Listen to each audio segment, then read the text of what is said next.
素书《神助之书》作者黄石公神仙通鉴记载，神龙为帝，见一异人，形容古怪，言语癫狂，上披草毡，下系皮裙，蓬头敲足，指甲长如利爪，遍身黄毛覆盖，手执柳枝，狂歌乱舞，口称寓居黄石山，树多赤松，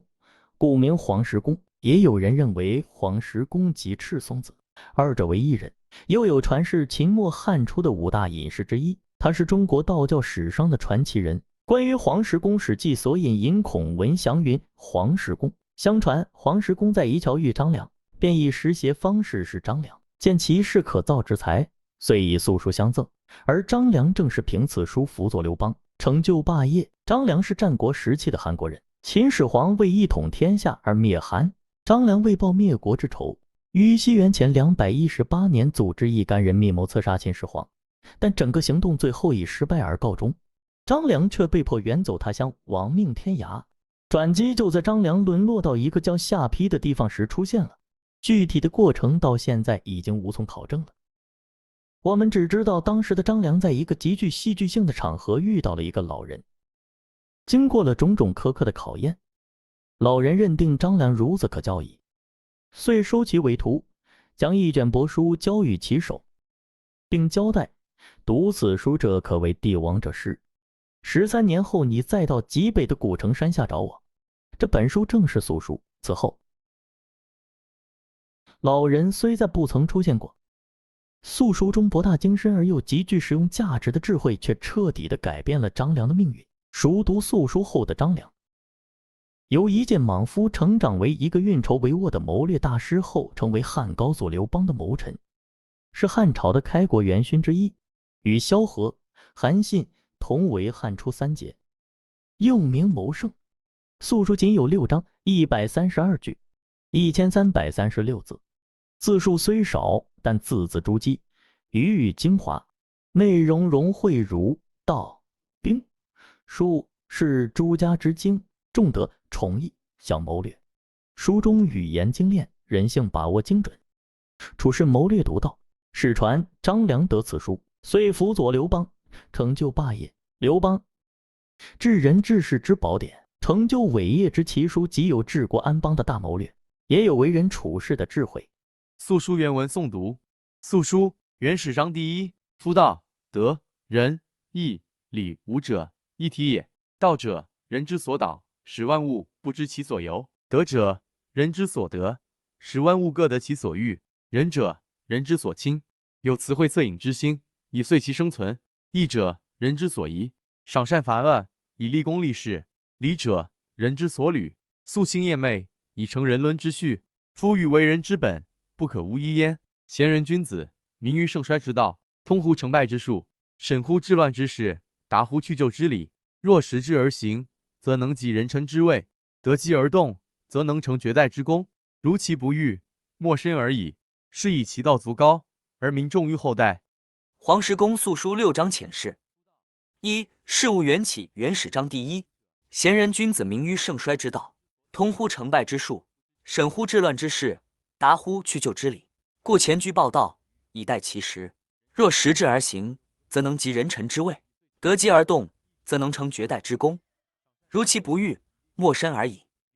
道、德、仁、义、礼、武者，本为一体，不可分离。道是一种自然规律，人人都在遵循着自然规律，自己却意识不到这一点。自然界万事万物亦是如此。德即是获得，依德而行，可使一己的欲求得到满足。自然界万事万物也是如此。仁是人所独具的仁慈、爱人的心理。人能关心、同情人，各种善良的愿望和行动就会产生。义是人所认为符合某种道德观念的行为。人们根据义的原则讲善惩恶，以建立公业。礼是规定社会行为的法则，规范仪式的总称。人人必须遵循礼的规范，兢兢业业，夙兴厌媚，按照君臣、父子、夫妻、兄弟等人伦关系所排列的顺序行事。这5个条目是做人的根本，缺一不可的。贤明能干的人物，品德高尚的君子，都能看清国家兴盛、衰弱、存亡的道理，通晓事业成败的规律，明白社会政治休明与纷乱的形势，懂得隐退是进的原则。因此，当条件不适宜之时，都能默守正道，甘于隐伏，等待时机的到来。一旦时机到来而有所行动，常能建功立业，位极人臣。如果所遇非时，也不过是淡泊以终而已。也就因此，像这样的人物常能树立极为崇高的典范，名重于后世。原始第1章阐明了作者的思想体系，即如何运用道、德、仁、义、礼5种力量修炼5种能力，即前居报道，以待其时的处世哲学，暗示读者运用这5种能力与天河道，只要时机一到，定可见绝代之功，即人臣之位。正道章第2，德足以怀远，信足以移义，义足以得众，才足以见古，名足以照下，此人之俊也。行足以为仪表，志足以决前夷，信可以使守约，廉可以使分财，此人之好也。守之而不废，处义而不回，见贤而不苟免，见利而不苟得，此人之节也。正道章第2白话，品德高尚，则可使远方之人前来归顺，诚实不欺骗，可以统一不同的意见，道理充分，可以得到部下群众的拥戴，才足见古，才是杰出，可以借鉴历史，名足以照下。聪明睿智，可以知众而容众，这样的人可以称他为人中之俊。行足以为仪表，行为端正，可以为人表率。智足以决嫌疑，足智多谋，可以解决疑难问题。信可以使守约，天无信，4时失序，人无信，行止不立。如果能忠诚守信，这是立身成名之本。君子寡言，言而有信，一言议定，再不肯改易。失约，是故讲究信用，可以守约而无悔。廉可以使分财，廉洁公正，且疏财仗义。这样的人可以称他为人中之豪。见贤而不计勉，恪尽职守而无所废弛，恪守信义而不稍加改变，受到嫌疑而能居易而不反顾，利字当头，懂得不背礼记德。这样的人可以称为人中之杰。阐明了作者用人的原则。作者依据才学之不同，将人才分为俊、豪、杰3类，理性意识及道德水平的准则。作者认为任才使能，所以忌物，微末微于任夷，忌用不任者疏，用人不正者怠，强用人者不处等等，都是来自生活的总结，有着指导性意义。求人之治章第3，绝世禁欲，所以除类；亦非损恶，所以让过；贬酒缺色，所以无污；避嫌远疑，所以不误；博学切问，所以广之；高行威严，所以修身；恭俭谦约，所以自守；深积远虑，所以不穷；亲人有职，所以服颠；尽数笃行，所以接人；任才使能，所以济物；担恶赤谗，所以止乱；推古验今，所以不惑；先魁后度，所以殷足；设变治权，所以解结；阔囊顺会，所以无咎；决绝耿耿，所以立功；孜孜疏疏，所以保中。3. 修身养志，求人之志章第3，杜绝不良的嗜好，禁止非分的欲望，这样可以免除各种牵累，抑制不合理的行为，减少邪恶的行径，这样可以避免过失，谢绝酒色侵扰，这样可以不受玷污，回避嫌疑，远离祸乱，这样可以不出错误，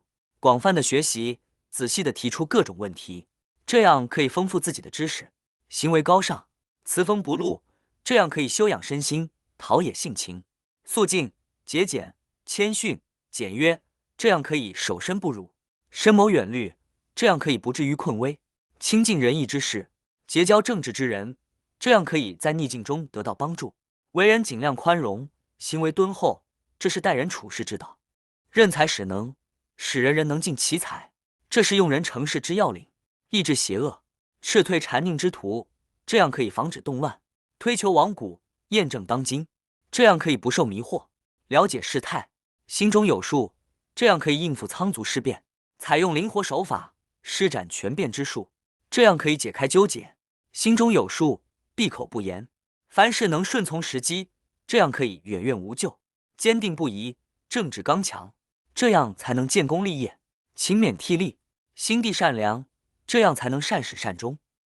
本德宗道章第4，夫治心笃行之术，常莫长于博谋，安莫安于忍辱，先莫先于修德，乐莫乐于好善，神莫神于至诚，明莫明于体悟，节莫节于谨读，急莫急于知足，苦莫苦于多怨，悲莫悲于精散，病莫病于无常，短莫短于苟得，忧莫忧于贪比，孤莫孤于自恃，危莫危于任意，败莫败于多思。4. 坚定志向本德宗道章第4。欲使志向坚定，笃实力行，最好的方法莫过于深思多谋，最安全的方式莫过于安于忍辱，最优先的药物莫过于静德修业，最快乐的态度莫过于乐于好善，最神奇的笑靥莫过于用心至诚，最高明的做法莫过于明察秋毫，最吉祥的想法莫过于安分知足，最痛苦的缺点莫过于欲求太多，最悲哀的情形莫过于心神离散，最麻烦的病态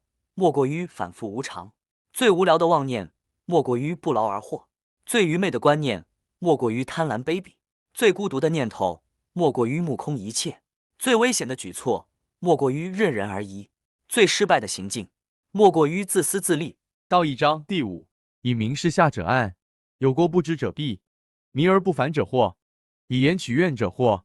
令与心乖者废，后令谋前者毁，怒而无为者犯，好众辱人者殃，路如所任者为，慢其所敬者凶，貌合心理者孤，亲谗远忠者亡，近色远贤者昏，女业公行者乱，私人以官者服，临下取胜者轻，民不胜时者好，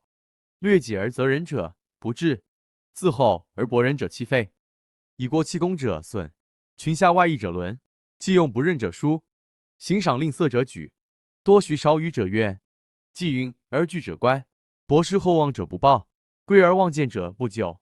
面就而弃心公者凶，用人不得正者殆，强用人者不处，为人则官者乱，失其所强者弱，决策于不仁者险，因计外泄者败，厚敛博施者刁，战事贫，由是富者衰，祸禄公行者昧，闻善忽略，记过不忘者暴，所任不可信，所信不可任者拙，牧人以德者急，绳人以行者散，小功不赏，则大功不立，小怨不赦，则大怨必生，赏不服人，罚不甘心者叛，赏及无功，罚及无罪者酷，听谗而美，闻见而丑者亡，能有其有者安，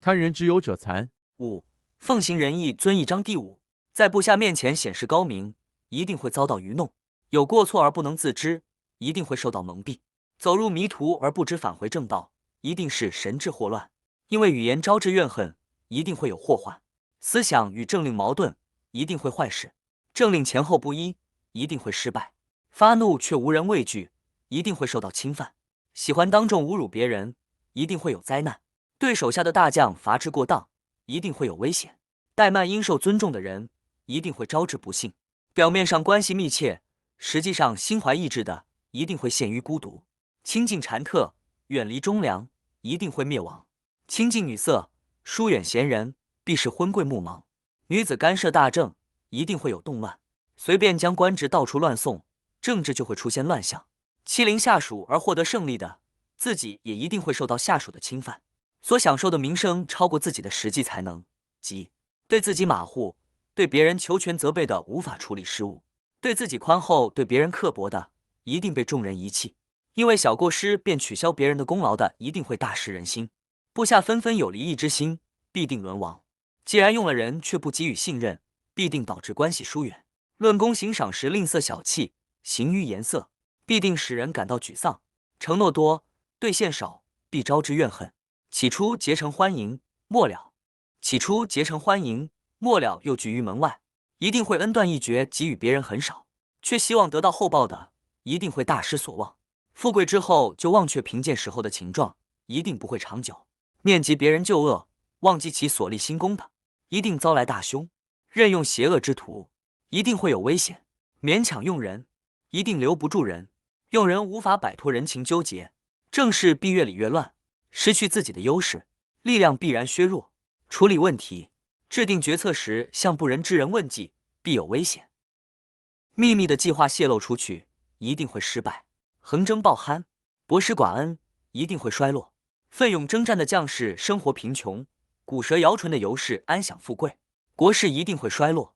贿赂政府官员的事到处可见，政治必定十分昏暗。知道别人的优点长处却不重视，对别人的缺点错误反而耿耿于怀的，则是作风粗暴。实用的人不堪信任，信任的人又不能胜任其职，这样的政治一定很浑浊。依靠道德的力量来治理人民，人民就会团结；若一味的依靠刑法来维持统治，则人民将离散而去。小的功劳不奖赏，便不会建立大功劳；小的怨恨不宽赦，大的怨恨便会产生。奖赏不能服人，处罚不能让人甘心，必定引起叛乱。赏及无功之人，罚及无罪之人，就是所谓的残酷。听到谗佞之言就十分高兴，听到忠谏之言便心生怨恨，一定灭亡。藏富于民，以百姓的富有作为本身的富有，这样才会安定。越壑难填，总是贪求别人所有的，必然残民以逞。安礼章第6。怨在不舍小过，患在不预定谋，福在积善，祸在饥饿，饥在渐浓，寒在惰之，安在得人，危在失事，富在迎来，贫在弃时。上无常操，下多疑心，轻上生罪，侮下无轻，近臣不重，远臣轻之。自疑不信人，自信不疑人。往事无正友，屈上无直下，为国无贤人，乱政无善人。爱任身者求贤吉，乐得贤者养人后。国将霸者是皆归，邦将亡者贤先避。地保者大物不产，水浅者大鱼不游，殊途者大禽不栖，灵疏者大兽不居。山峭者崩，则满者溢，气欲取食者忙，羊至虎皮者柔，衣不局邻者倒，走不是地者颠。助弱者物坏，辅弱者国倾。足寒伤心，人怨伤国。山将崩者下先灰，国将衰者人先避。根枯枝朽，人困国残。与覆车同轨者轻，与亡国同失者灭。见以生者慎将生，恶其迹者须避之。为危者安，为亡者存。夫人之所行，有道则吉，无道则凶。吉者百福所归，凶者百祸所攻。非其神圣，自然所终。勿善策者无恶事，勿远虑者有近忧。同志相得，同人相忧，同恶相党，同爱相求，同美相度，同志相谋，同贵相害，同利相济，同声相应，同气相感，同类相依，同义相亲，同赖相济，同滥相济，同义相归，同巧相胜。此乃术之所得，不可与理为。事己而教人者逆，正己而化人者顺。逆者难从，顺者易行。难从则乱，易行则理。如此理身、理国、理家，可也。6. 安于礼仪安礼章第6。事己而教人者逆，正己而化人者顺。逆者难从，顺者易行。难从则乱，易行则理。如此，理身、理家、理国可也。怨恨产生于不肯赦免小的过失，祸患产生于事前未做仔细的谋划。幸福在于积善累德，灾难在于多行不义。轻视农业，必招致饥馑；惰于蚕桑，必挨冷受冻。得人必安，失事则危。招来远客即富，荒废农时则贫。上位者反复无常，言行不一，部属必生猜疑之心，以求自保。对上官轻视怠慢，必定获罪；对下属侮辱傲慢，必定失去亲附。尽信左右之臣不受尊重，关系疏远之臣必不安其位。自己怀疑自己，则不会信任别人；自己相信自己，则不会怀疑别人。邪恶之士绝无正直的朋友，邪僻的上司必没有公正刚直的部下。行将灭亡的国家，绝不会有贤人辅政；陷于混乱的政治，绝不会有善人参与。爱人深者，一定急于求贤才；乐得于贤才者，待人一定丰厚。国家即将称霸，人才都会聚集来归；邦国即将败亡，贤者先行隐蔽。土地贫瘠，大物不产；水浅之处，大鱼不游；秃树之上，大禽不栖；树林之中，大兽不居。山势过于陡峭，则容易崩塌；沼泽蓄水过满，则会漫溢出来。气欲暴食者目光如芒，羊至虎皮者须臾矫饰。拿衣服时不提领子，势必把衣服拿倒；走路不看地面的一定会跌倒。房屋梁柱软弱，屋子会倒塌。财力不足的人掌政，国家会倾覆；脚下受寒，心肺受损，人心怀恨，国家受伤。大山将要崩塌，土质会先毁坏，国家将要衰亡，人民先受损害。树根前枯，枝条就会腐朽，人民困窘，国家将受伤害。与倾覆的车子走同一轨道的车也会倾覆，与灭亡的国家做相同的事也会灭亡。见到已发生的事情，应警惕还将发生类似的事情；遇见险恶的人事，应事先回避。害怕危险，常能得安全；害怕灭亡，反而能生存。人的所作所为，符合行事之道则吉，不符合行事之道则凶。吉祥的人，各种各样的好处都到他那里；不吉祥的人，各种各样的厄运灾祸都向他袭来。这并不是什么奥妙的事，而是自然之理。勿善策者无恶事，无远虑者有近忧。同志相得，同人同忧，同恶相党，同爱同求，同美相度，同志相谋，同贵相害，同利相济，同声相应，同气相感，同类相似，同义相亲，同难相济，同道相成，同义相亏，同巧相胜。以上这些都是自然而然的道理，凡人类有所举措，均应遵守这些规律，不可与理相抗，把自己放在一边，单纯去教育别人，别人就不接受他的大道理。如果严格要求自己，进而去感化别人，别人就会顺服。违反常理，部属则难以顺从；合乎常理，则办事容易。部属难以顺从，则容易产生动乱；办事容易，则能得到畅通的治理。以上所述的各项事理，修身之余能做到的话，就有如神助之力，暗中可以办成大小事，用在修身、持家、治国，均会获得丰硕的效果。速书完，谢谢收看。